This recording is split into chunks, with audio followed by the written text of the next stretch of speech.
At ngayon, punta naman po tayo mga kababayan dito naman po sa next topic po natin na kung saan tila naubos na ang pasensya ni Tito Sen dito po kay Senate President Chis Escudero. Ay, shoutout Ma'am Dolly Babes. Mega love shoutout po na napakasarap sa inyo ha. So ito, play po natin mga kababayan dahil ayon po dito sa Bilyonaryo News Channel, World War sa Senado, pagkampi umano ni Tito Soto kay House Speaker Romualdez, pinuna ni Escudero. So ngayon, ano ang sagot ni Tito Sen? Ito, pakinggan po natin. Patay na ang impeachment sa Senado pero buhay na buhay ang usapin sa kaso. 2028 presidency raw talaga ang motibo sa pilit na pagpapatalsik sa pangalawang Pangulo. Narito ang agenda report ni Hannah T. live mula sa Senado. Hannah, ano na ang update dyan? Willard, mapabonjing na dambuhalang sanggulman o tsacha na charter change, nananatiling ang ugat ng bangayan ng mga mambabatas ay ang impeachment case ni Vice President Sara Duterte. The speaker, I think, is aiming for the presidency in the next elections. So that's why he wants to eliminate, the opponent, before. Sila lang naman kasi nagsasabi niyan, yung kampo ni Sara Duterte ang malimit magsabi niya na kaya daw ipinapa-impeach etong si Sara Duterte para daw po tanggalin. Dahil ito daw po ang pinakamalaking balakid sa darating na 2028 national election. Pero sa akin kasi mga kababayan, iba pa rin yung sinasabing pananagutan. Mas matimbang pa rin po yung salitang pananagutan kasi alam naman po natin pare-parehas na may pananagutan po si Vice President Sara Duterte at hindi pwedeng palampasin yung mga ganong klase ng pag-uugali at ganong klase ng pandarambong sa kaban ng bayan. Kaya nga dapat kahit papaano magkaroon man lang ng trial, makita yung ebidensya, in the same time mga kababayan, taong bayan na yung huhusga kung ano ba ang masasabi nila sa ebidensya laban po kay Vice President Sara Duterte kung ito ba ay may visa para ma-impeach po siya or wala. Ganun lamang po kasimple. Pero ang nakakapagtaka dito, bakit ayaw nilang ipakita yung mga ebidensya? Bakit ayaw nilang magkaroon ng trial para kahit papaano taong bayan na lang ang humusga? Diba ngayon, ipagpatuloy pa natin. Before even the elections happen. Target lang ni House Speaker Martin Romualdez ang presidency sa 2028. Yan ang pagtingin ni acting Davao City Mayor Baste Duterte. Kaya raw gusto niyang maalis si VP Sara sa pwesto. Una nang sinabi ni Senator Amy Marcos na may bonjing o dambuhalang sanggol sa House of Representatives. Yun daw ang kongresistang nakikinabang sa impeachment case ng bise. Isang likes lang mga kababayan, okay na tayo doon. Tama raw ang senadora, ayon kay Mayor Baste. You know that you have money and power and influence, that you can get away with anything using money, with all these resources. He was brought up to be someone who, the way he is right now. Wala pang opisyal na pahayag si Romualdez tungkol dito. Sa ngayon, patay na ang impeachment case ni VP Sara. Matapos pagbotohan ng mga senador na i-archive na ito para sundin ang unanimous Supreme Court decision na nagsasabing unconstitutional ang kaso. Pero mga kababayan, pagkakaalam ko parang may mangyayaring may mangyayaring hindi inaasahan ng lahat. Abang-abangan lamang po natin mga kababayan. May mangyayari pong hindi inaasahan ng lahat. Ano po, yan lamang yung masasabi natin ngayon. Pero kahit formally archived na ang impeachment, may word war sa loob ng Senado. Easy lang. Yan ang mensahe sa X o Twitter ni Senate President Chis Escudero kay Senate Minority Leader Tito Soto. Una na kasing sinabi ni Soto na pabor siyang i-revise ang 1987 Constitution sa oras na pinal na nga ang desisyon ng SC para ibasura ang impeachment ni VP Sara. Buwelta ni SP Chis, kinampihan na nga raw ni Soto ang isang unconstitutional na impeachment na pinangunahan ni Romualdez. Ngayon naman, kakampihan niya ulit ang tsacha o charter change ng lower chamber na pinangungunahan pa rin ng House Speaker. Tinapos pa ni SP Chis ang tweet sa isang hashtag na "The Senate is not your playground." Matatandaang nitong nakaraang taon, naglabas ng resibo si Escudero tungkol sa di umano'y involvement ni Romualdez sa People's Initiative para i-amend ang Constitution. Hindi kaya kasi takot na takot sila mga kababayan na mag-proceed itong Chacha Economic Provision. Kasi nga, gaya ng sabi ko doon sa unang live natin, ayaw ng Senado na maging kapantay nila sa kapangyarihan ito pong Kamara. Kasi alam naman po natin na kapag ka nag-proceed, etong Chacha Economic Provision, marami ang pumabor na i-amend etong 1987 Constitution, mga kababayan, at magkaroon ng charter change, talagang magiging pantay yung kapangyarihan ng ng Senado at saka ng Kamara. So yan po yung ayaw mangyari ng Senado, ang maging kapantay nila ang Kamara. Kaya po nanggagalaiti sila kapag pinag-uusapan ang charter change. Ano po ngayon, ipagpatuloy pa natin. Umani ng batikos ang Nooy PI dahil sa di umano'y bribery, corruption at misuse ng government resources. Tinawag pa ni Escudero na politicos initiative ang nasabing Chacha. Pero paglilinaw ni Soto, ang tanging kinakampihan niya ay ang Constitution. Saka lang daw niya i-consider ang pag-rewrite ng Article 11 ng Constitution kapag tagana sa bato ang SC ruling sa impeachment. Yan ay dahil mahirap daw i-meet ang requirements ng naging SC decision. Ngayon, sino ba mga kababayan na mas paniniwalaan ninyo? Yung abogado na katulad ni Chis Escudero o yung isang senador na bihasa ng senador? Diba marami ng inupuan na impeachment? Halos nga lahat ng mga kababayang Pilipino natin, wait lang may ipapakita ko sa inyo ang sinisigaw na dapat mapapanagot etong si Sara Duterte. Marami sa mga kababayang Pilipino po natin ang nagsasabi na dapat pong sumalang siya sa impeachment. Ganun po katindi ang sinasabi ng mga kababayang Pilipino natin. Wait lang, nasaan ba yun? Tanggalin lang muna natin yan. Eto, pakinggan nyo to. Yan.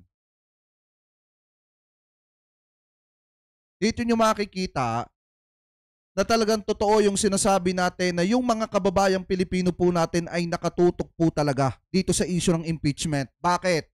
Eto, play natin. Kine-credit natin to kay Eliazar, Eliazar TV. Payag ba kayo na ma-impeach si BP Sara Duterte?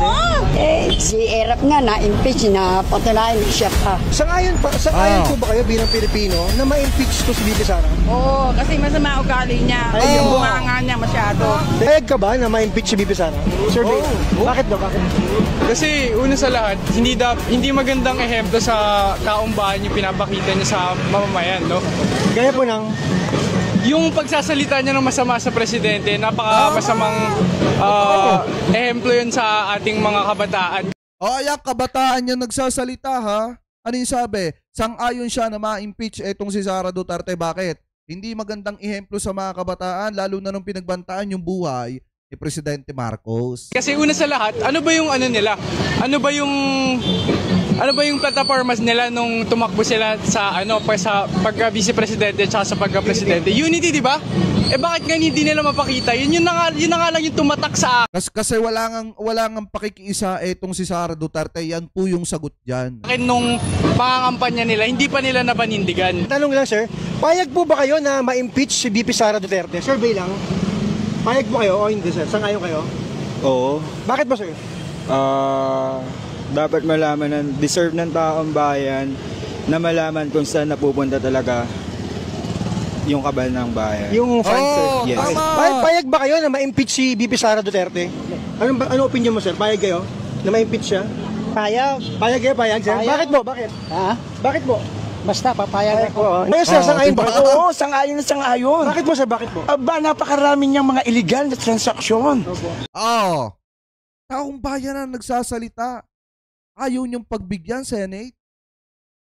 Diba? Sana naman yung ating saligang batas, especially yung Korte Suprema, yung Senado, sana mapanood niyo yung reaksyon ng mga kababayang Pilipino po natin. Kasi diba, may kasabihan nga tayo na mas matimbang pa rin ang taong bayan, kasi taong bayan ang dahilan kung bakit may gobyerno po tayo ngayon. Tandaan nyo yan. Taong bayan ang dahilan kung bakit may mga senador tayo na nakaupo.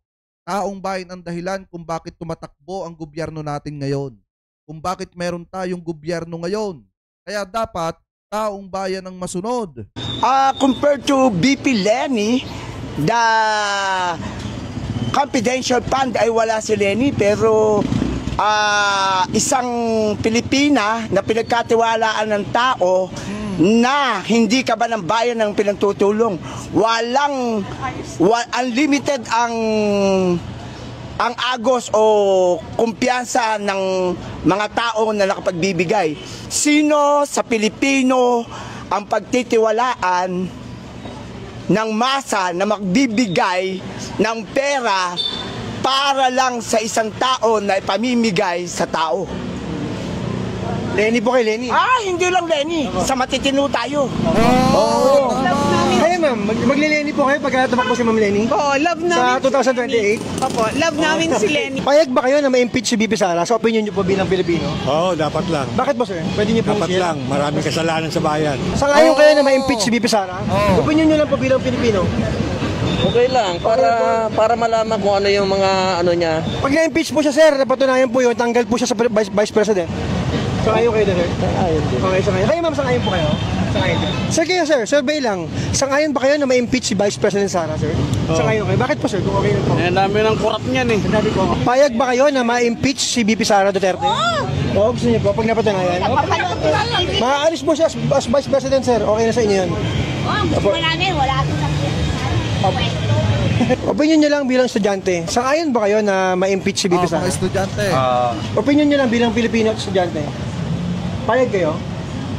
Bilang Pilipino, bilang estudyante, ayaw mo siya ma-impeach? Alam niyo ba ibig sabihin ng impeachment? Hindi. Matanggal. Pag kayo, opo, yun, galing mo ikaw. Ikaw sangayon ka? Sangayon ka na ma-impeach siya? Opo. Bakit? Kasi minura niya po yung mga ano. Yung Mga mas mataas po na ano sa kanya. naiintindihan yung impeachment. Kasi pag napatunayan, yung impeachment, maaalis siya as Vice President. Kayo, Kahit bata, mga kababayan, alam. Ano yung sinasabi ng mga bata? Sang-ayon sila na ma-impeach itong si Sara Duterte. Kasi minumura niya yung mas nakatataas sa kanya. Ibig sabihin, walang sinusunod itong si Sara. Gusto niya siya lang ang masunod. payag ba kayo na maalis siya? Oo. Payag ka, ikaw. Bakit sa inyo? Siya, Bastos siya eh. Bastos. Hindi po Hindi siya... Hindi po respect. Ang bibig niya ay hindi, hindi siya karapat dapat sa place na Vice President. Sangayon kayo na ma-impeach si VP Sara? Pag na-impeach siya, matanggal siya as Vice President. Sangayon kayo? Tungkol yan sa confidential fund eh. Sangayon ka doon? Siguro po sir, kasi sa mga sinasabi niya po kasi. Like what? Like, di ba gumura? Opo, tsaka yung mga threatens niya po. Hindi niyo po gusto yan bilang estudyante? Opo, Hindi kasi hindi po kasi tama yun, kasi Vice President po sila eh. Ayan mga kababayan na taong bayan na ang nagsasabi, especially yung mga kabataan, na dapat ma-impeach etong si Sara. So sana makita ito ng Senate, makita ito ng Supreme Court, para kahit papaano, maramdaman nila na ang taong bayan ay nakaabang lang. Taong bayan nakatutok dito at inip na kung kailan ba magkakaroon ng trial at masisilip natin yung mga ebidensya laban po kay Vice President. Alam nyo, eto uulit-ulitin ko yung lagi kong sinasabi, wala na tayong pakialam kung ano yung mangyayari sa huli. Ang mahalaga, magkaroon lang ng trial at makita natin yung mga ebidensya, yung mga matitinding accusation like yung mga bank account na pinapasukan ng mga blood money. Dapat yun ang makita ng mga kababayang Pilipino po natin, nating lahat. At saka lang magdi-decide ang taong bayan kung siya ba ay karapat-dapat sa kanyang pwesto or hindi. Ganun lamang po kasimple. Ano po ngayon, balik po tayo ulit dito sa sinasabi ni Tito Sen na sakalang niya isusulong mga kababayan na amyendahan yung 1987 Constitution kung sakaling wala na talagang pag-asa. Ito pong impeachment ni Sara Duterte dyan po sa Supreme Court. Ngayon, ipagpatuloy pa natin. Sa ruling, sinabing lumabag sa one-year bar rule ang impeachment case ni VP Sara at kinulang ito sa due process. Pumabor dito si Escudero habang isa sa apat na tumutol si Soto. Own decision is not impossible. Willard, kanina sa isang panayam sinabi ni Senator Joel Villanueva na ang usaping charter change dapat sa tamang oras, tamang panahon at tamang paraan. Kaya lang anything that officials will do right now with Chacha, hindi raw maalis ang pag-iisip ng taong bayan na posibleng konektado na ito sa 2028 presidential elections. Willard. Ngayon mga kababayan, kung titingnan nyo, talagang asar na si Tito Sen dito kay Senate President, si Escudero. Kasi nga naman mga kababayan, ang nangyayari kasi dito, tinitingnan ng mga kaalyado ni Digong na politika yung dahilan kung bakit pinapatalsik sa pwesto etong si Sara Duterte. Ngayon, ang idinidiin naman ni Tito Sen, talagang ang sinusunod lamang po niya yung konstitusyon, hindi kung sino man na mga politiko na mas mataas po sa kanila. So ngayon, etong ipinaglalaban ni Tito Sen, yung sinasabi ng konstitusyon na kapag ka na-transmit na yung mga article of impeachment dyan po sa Senado, ano dapat ginagawa ng Senado? Forthwith na dapat nag-convene ng Senado bilang impeachment court. Kaso nga lang ang problema, gaya nga ng sinasabi ko sa inyo, yung impeachment ni Sara Duterte, binahaw na, diba? Binahaw na, pinatagal na ang ending, itatago lang pala para bahawin lang ulit. Ngayon, kung titingnan ninyo, sinasabi dito na yung impeachment ni Sara Duterte, wala na talaga.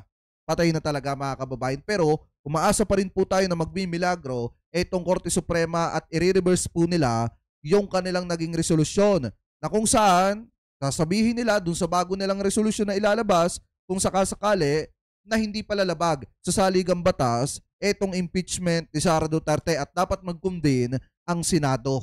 So sana magdilang anghel etong Supreme Court mga kababayan at baguhin nila yung ginawa nilang desisyon. Ano po ngayon? Comment below na lamang po mga kababayan na kung ano po masasabi nyo, hingil po dito.